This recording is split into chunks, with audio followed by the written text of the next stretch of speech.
สบายดีทุกคนวันนี้บ่าวเวียงก็สิเอาข้าวที่เหลือจากการหุง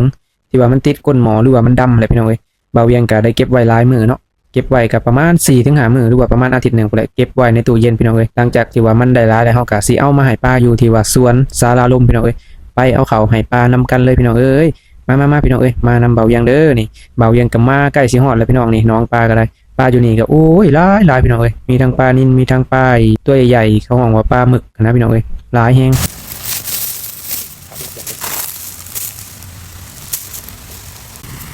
นี่ตอนนี้กับป้ามาแล้วพี่น้อง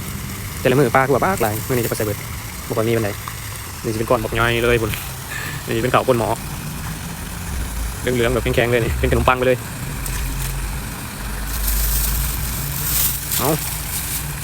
กินสั่งสิกินบัดนี้